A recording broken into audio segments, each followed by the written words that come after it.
ಅಯ್ಯೋ ಇದೇನ ಪಶ್ಕುನ. ನೀವು ಮದುವೆಯ ಮನೆಯನ್ನು ಕಾಣದವರಲ್ಲ, ಮದುವೆಯನ್ನು ನೀ ಹೋಲಿಸಬೇಕು ಮದುವೆಗೆ. ನಮ್ಮ ಸಮಾಜದಲ್ಲಿ ಅದಕ್ಕೂ ಮಿಗಿಲೆನಿಸಿದ ಜಾತ್ರೆಯಿಲ್ಲ. ಈ ಜಾತ್ರೆ ನೆರೆಯುವುದು 4 ದಿನಗಳವರೆಗೆ, ಆದರೆ ಅದರ ಬಾಲ ಹಿಂದು ಮುಂದೆಲ್ಲ ಹಬ್ಬಿರುತ್ತದೆ. ಹನುಮಂತನ ಬಾಲದಷ್ಟು ಉದ್ದ ಮದುವೆಯ ಬಾಲ. ಈ ಎಲ್ಲ ಉತ್ಸವದ ದಿನಗಳಲ್ಲಿ ಆಸೆ, ಉತ್ಸಾಹ, ಆನಂದ, ಅವಸರ, ಆದರ, ಆತಿಥ್ಯ, ಉಪಚಾರ ಇವುಗಳನ್ನು ಕೊಂಡಷ್ಟು ಕೊಟ್ಟಷ್ಟು ಮಿತಿಯಿಲ್ಲ. ಮದುವೆಯ ನೆನಪಾದರೆ ಬಡವರು ದೊಡ್ಡವರಾಗುವರು, ಮುದುಕರು ತರುಣರಾಗುವರು, ಮುದುಕಿಯರು ಯೌವನೆಯರಾಗುವರು, ವಧೂವರರ ತಂದೆ ತಾಯಿಗಳು ದಾನಧರ್ಮಗಳಲ್ಲಿ ದದೀಚಿಯರೇ ಆಗುವರು.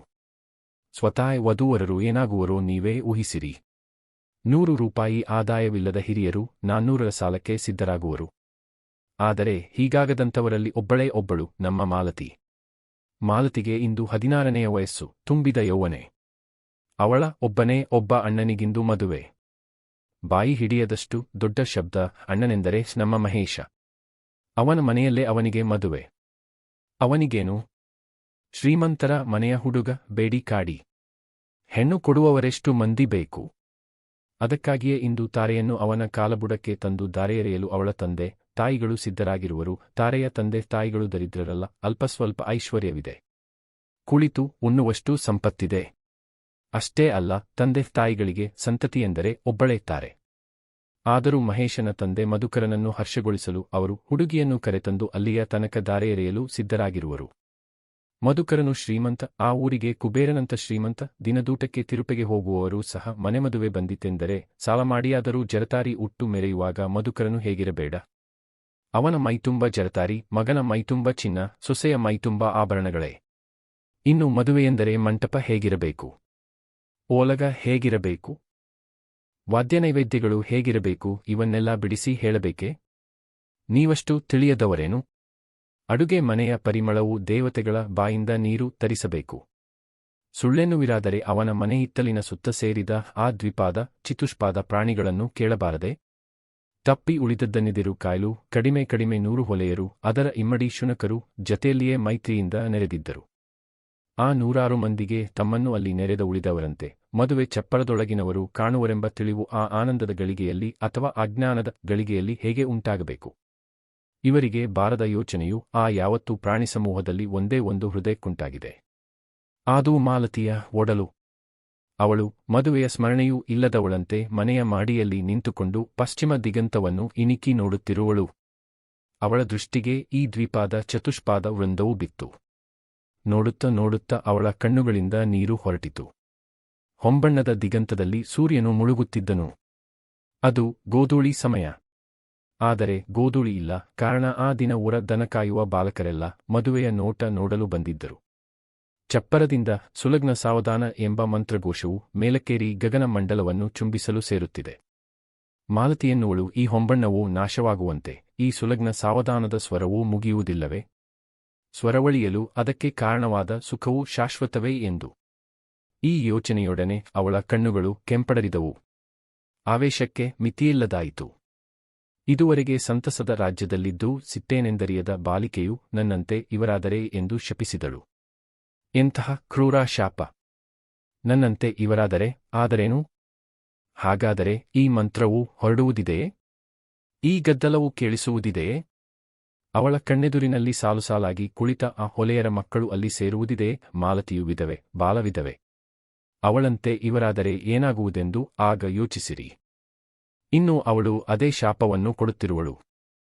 ತನ್ನ ಮಾತಿನ ಅರ್ಥವೇನೆಂದು ಅರಿವಿದೆಯೋ ಇಲ್ಲವೋ, ಅಂತೂ ಒಡಲೊಳಗಿಂದ ಅದೇ ವಿಷಮಯ ಚಿಲುಮೆಯೂ ಚಿಮ್ಮುತ್ತಿದೆ. ಅವಳಿಂದು ತಂದೆ, ತಾಯಿ, ಅಣ್ಣ, ನಾದಿನಿ, ನೆಂಟರು ಇಷ್ಟರೂ ಎಲ್ಲರ ಮೇಲೂ ತನ್ನ ಹೃದಯ ಜ್ವಾಲಾಮುಖಿಯಿಂದ ಭೀಷಣ ಶಾಪದ ಕಾದ ಸೀಸವನ್ನು ಸೂಸುತ್ತಿರುವಳು. ನನ್ನಂತೆ ಇವರಾದರೆ ಎಂದು ಆಗಲಿ ಎಂದು ಬಯಸುವ ಅವಳ ಈ ಅಂತರಂಗದ ಮಾತು ಇತರರಾರಿಗಾದರೂ ತಿಳಿದು ಬಂದರೆ ಅವರು ಇವಳನ್ನು ಒಮ್ಮೆಗೇ ಶೂಲಕ್ಕೇರಿಸುತ್ತಿದ್ದರೋ ಏನೋ. ಆದರೂ ಅವಳಿಗೆ ಮಾತ್ರ ಅಂಜಿಕೆಯಿಲ್ಲ. ಅವಳಿಗ ಅಂತರಂಗದಲ್ಲಿ ಉರಿಯುತ್ತಿರುವ ಜ್ವಾಲೆ ತಾನು ಉರಿಯುವುದು, ಪರರನ್ನು ಉರಿಸುವುದು. ಆದರೂ ಮಾಲತಿಯು ಒಳ್ಳೆಯ ಹುಡುಗಿ, ತೀರ ಒಳ್ಳೆಯ ಹುಡುಗಿ. ಹೀಗೆಂದು ಅವಳ ಹುಟ್ಟಿನಿಂದ ಹಿಡಿದು ಸಾವಿನ ತನಕ ನಾವನ್ನುವರು. ಅವಳ ಬಾಯಿಯಿಂದ ಬರುವ ಈ ಶಾಪವು ಅವಳ ಸೃಷ್ಟಿಯಲ್ಲ. ಆ ಶಾಪದಿಂದ ಅವಳು ಊರನ್ನುರಿಸಲೆಂದು ನೀವೇ ಅವಳ ಕೈಯಲ್ಲಿ ಉರಿಯುವ ದೀವಟಿಗೆಯನ್ನು ಕೊಟ್ಟಿರುವಿರಿ. ಹನುಮಂತನ ಬಾಲಕ್ಕೆ ಲಂಕಾವಾಸಿಗಳೇ ಬೆಂಕಿ ಕೊಟ್ಟಂತೆ. ನೀವೆಂದರೆ ನೀವಲ್ಲ ನಿಮ್ಮ ಸಮಾಜವು, ಆದರೆ ನೀವಿಲ್ಲದೆ ನಿಮ್ಮ ಸಮಾಜವಾಗುತ್ತದೆಯೋ ಎಂದು ನೀವೇ ಯೋಚಿಸಿರಿ. ಅದೇ ಮಾತನ್ನು ಮಾಲತಿಯು ಒಂದು ದಿನ ತನ್ನ ತಂದೆಗೂ ಹೇಳಿದ್ದಳು. ಮುಂದೆಯೂ ಹೇಳಬಹುದು. ತಾನು ವಿಧವೆ, ತನಗೆ ತನ್ನ ಸುಖವಿಲ್ಲ, ಪರ ಸುಖದಲ್ಲಿ ಭಾಗಿಯಾಗುವ ಋಣವಿಲ್ಲ ಎಂಬೀ ದುಃಖವೇ ಅವಳ ಶಾಪಕ್ಕೆ ಕಾರಣವಾಗಿದೆ. ಅವಳದಕ್ಕಾಗಿ ಅಂಥ ಶಾಪವನ್ನು ಕೊಟ್ಟು ಕೊಟ್ಟು ಬೇಸತ್ತು ದಣಿದು ಹೋದಳು. ಅವಳ ಮುಖವು ಮಸನ ಯಾತ್ರಿಕನ ಮುಖದಂತೆ ಬೆಂದು ಬೆಂಡಾಗಿದೆ. ಕತ್ತಲೆಯಲ್ಲಿ ಕಂಡಷ್ಟು ಅಕ್ಷರಗಳು ಅದರಲ್ಲೂ ಕಾಣಲು ಬರಬಹುದು. ಆದರೆ ನಿದ್ರೆಯಲ್ಲೂ ಅದು ನಿದ್ರೆಯೇ? ಅದರಲ್ಲೂ ಅವಳ ಎದೆಯಿಂದ ಕಾಳಸರ್ಪವೊಂದು ಬುಸುಗುಟ್ಟುವ ಸದ್ದು ಕೇಳಿಸುತ್ತದೆ. ರಾತ್ರಿಯೆಲ್ಲವೂ ಹಾಗೆಯೇ ಸಂದಿತು. ಮಾಲತಿಯ ವಿಚಾರವನ್ನು ಯಾರೊಬ್ಬರೂ ಕೇಳಲಿಲ್ಲ. ಅವಳನ್ನು ದಿನನಿತ್ಯ ಊಟಕ್ಕೆ ಕರೆಯುವ ಅವಳ ತಾಯಿಗೂ ಸಹ ಆ ನೆನಪಾಗಲಿಲ್ಲ. ಪ್ರತಿಯೊಬ್ಬರ ತಲೆಯಲ್ಲಿಯೂ ಮದುವೆಯೂಟ, ಮದುವೆಯ ಬರಗಳೇ ತುಂಬಿದ್ದವು. ಮಧುಕರನ ತಲೆಯಲ್ಲಿ ಕೇವಲ ಮಗನ ಚಿತ್ರವೇ ಅಲ್ಲದೆ ಇನ್ನೇನಿರಲಿಲ್ಲ. ತನ್ನ ಸೊಸೆಯನ್ನವನು ಚಿನ್ನದಂಥ ಸೊಸೆ ಎಂದು ತಿಳಿದನು. ಮಾಲತಿಯು ಚಿನ್ನವೂ ಅಲ್ಲ, ಹೆಚ್ಚೇನೂ ಕಬ್ಬಿಣವೂ ಅಲ್ಲ, ಕೇವಲ ಕಸವಾಗಿದ್ದಾಳೆ, ಕಾಲಕಸ. ಉಳಿದ ದಿನಗಳಲ್ಲದಿದ್ದರೂ ಮದುವೆಯ ದಿನದ ಮಟ್ಟಿಗೆ ಅವಳ ತಾಯಿ ತಂದೆಗಳ ಪಾಲಿಗೂ ಕಾಲಕಸವೇ. ಮದುವೆಯ ಮರುದಿನ ಸೂರ್ಯನು ಎಂದಿನಂತೆ ಉದಯಿಸಿದನು. ಆದರೆ ಮಾಲತಿಯ ಪಾಲಿಗೆ ಇನ್ನೂ ರಾತ್ರಿ ಮುಗಿದಿರಲಿಲ್ಲ. ಅವಳು ಮಲಗಿದ್ದ ನೆರೆಕೊಠಡಿಯಲ್ಲಿಯೇ ತಾರೆಯು ಮಲಗಿದ್ದಳು. ಏಕೋ ಅವಳಿಗೆ ನಾದಿನಿಯ ನೆನಪಾಯಿತು. ಈ ನೆನಪಿನೊಂದಿಗೆ ರಾತ್ರಿಯೆಲ್ಲ ಅವಳು ತನ್ನ ಕಣ್ಣಿಗೆ ಬೀಳದಿದ್ದುದೂ ನೆನಪಾಯಿತು. ಅವಳ ಹಣೆಯಲ್ಲಿಷ್ಟು ಕುಂಕುಮವಿದ್ದರೆ ಅವಳು ಆ ದಿನ ಮಂಟಪದೆದುರಿಗೆ ಬಂದು ಮೆರೆಯುತ್ತಿದ್ದಳೆಂಬುದೂ ನೆನಪಾಯಿತು. ಎಲ್ಲ ನೆನಪುಗಳನ್ನು ಅವಳು ಒಯ್ಯುತ್ತಾ ಮಾಲತಿಯ ಕೊಠಡಿಗೆ ಬಂದಳು. ಕಿಟಕಿಯಿಂದ ಸೂರ್ಯರಶ್ಮಿಯು ಅವಳ ಮೋರೆಯನ್ನು ಬೆಳಗುತ್ತಿತ್ತು. ಆ ಬೆಳಕಿನಲ್ಲಿ ಅವಳ ಹಣೆಯ ಮೇಲೆ ಕುಂಕುಮದ ತಿಲಕವಿದ್ದುದನ್ನು ಕಂಡಳು. ಮಾಲತಿಯ ಬಳಿಯಲ್ಲಿ ಕುಂಕುಮದ ಕರಡಿಗೆಯೂ ಬಿದ್ದಿತ್ತು. ಅವಳ ಎದೆ ಜಗ್ಗೆಂದಿತು. ವಿಧವೆಯ ಹಣೆಯ ಮೇಲೆ ಕುಂಕುಮ. ಅದನ್ನು ದಿಟ್ಟಿಸಿ ನೋಡತೊಡಗಿದಳು. ಅವಳ ದೃಷ್ಟಿಯು ದೂರ್ವಾಸನ ದೃಷ್ಟಿಯಾಗಿದ್ದರೆ ಅಲ್ಲೇ ಮಾಲತಿಯ ಭಸ್ಮ ರಾಶಿಯೂ ಕಾಣಿಸುತ್ತಿತ್ತು. ಮರುಕ್ಷಣದಲ್ಲಿ ತಾರೆಗೆ ಮಾಲತಿಯ ತೊಯ್ದ ಕಪೋಲಗಳು ಕಾಣಿಸಿದುವು. ತೊಯ್ದ ನೆಲವಿತ್ತು. ಕಣ್ಣೀರಿನಿಂದ ತೊಯ್ದ ನೆಲ. ಅದರಿಂದಲೇ ತೊಯ್ದ ಸೀರೆಯ ಸೆರಗು, ಕೆರಳಿದ ಕೇಶರಾಶಿ. ಅವಳ ಮೈ ಮೇಲೆ ಈ ಮುಖಕ್ಕೆ ಶೋಭಿಸಿದ ಜರತಾರಿ ಸೀರೆಯಿತ್ತು. ಅದು ಅವಳು ತನ್ನ ಮದುವೆಯ ದಿವಸ ಉಟ್ಟ ಸೀರೆ, ಮಾವನ ಮನೆಯವರು ಕೊಟ್ಟಿದ್ದ ಸೀರೆ. ತಾರೆಗೆ ಏನೇನೋ ಅನಿಸಿತು. ಅವಳು ತನಗೇ ತಿಳಿಯದಂತೆ ಕದವನ್ನಿಕ್ಕಿ ಮಾಲತಿಯ ಈ ಉನ್ನತ ಕ್ರಿಯೆಯನ್ನು ಯಾರೂ ಕಾಣದಂತೆ ಮಾಡಿದಳು. ಪ್ರಥಮ ದರ್ಶನದಿಂದ ಕೆಂಪಡರಿದ ಅವಳ ಕಣ್ಣುಗಳಲ್ಲಿ ಕೋಪದ ಬದಲು ಶೋಕವು ಉಕ್ಕೇರತೊಡಗಿತು. ಹಿಂದಿನ ದಿನದ ಘಟನೆಗಳೊಂದೊಂದಾಗಿ ಅವಳ ಸ್ಮರಣೆಗೆ ಬರತೊಡಗಿದವು. ಪುರೋಹಿತರ ಬಾಯಿಯಿಂದ ಹೊರಟ ಆ ಮಾತು, ಅಯ್ಯೋ ಇದೇನ ಪಶ್ಕುನವೇ ಎಂದುದರ ನೆನಪಾಯಿತು. ಆ ದಿನ ಬೆಳಗ್ಗೆ ಚಪ್ಪರವನ್ನು ಸೇರಿದ ಪುರೋಹಿತರ ಕಣ್ಣಿಗೆ ಮೊದಲು ಗೋಚರಿಸಿದವಳು ಮಾಲತಿ. ವಿಧವೆ. ತಾರೆಗೆ ಅತ್ತೆಯು ಹೂ ಮುಡಿಸುವಾಗ ಅವಳು ತನಗೂ ಹೂ ಬೇಕೆಂದು ಬೇಡಲು ತಾಯಿಯು ತೋರಿದ ಔದಾಸೀನ್ಯ. ಮಾಲತಿಯು ಕೋಪದಿಂದ ಬಂದು ತಾರೆಯ ಹಣೆಯಿಂದ ಅವಳ ತಿಲಕವನ್ನೊರೆಸಿದ ಚಿತ್ರ ಒಂದೊಂದಾಗಿ ನೆನಪಿಗೆ ಬಂದವು. ಈ ಉದ್ದಟತನವನ್ನು ಕಂಡು ಅವಳ ತಾಯಿ ತಂದೆಗಳು ಅವಳಿಗೆ ಮಾಡಿದ ಸಮಸ್ತನಾಮದ ನೆನಪು ಅವಳಿಗಾಯಿತು.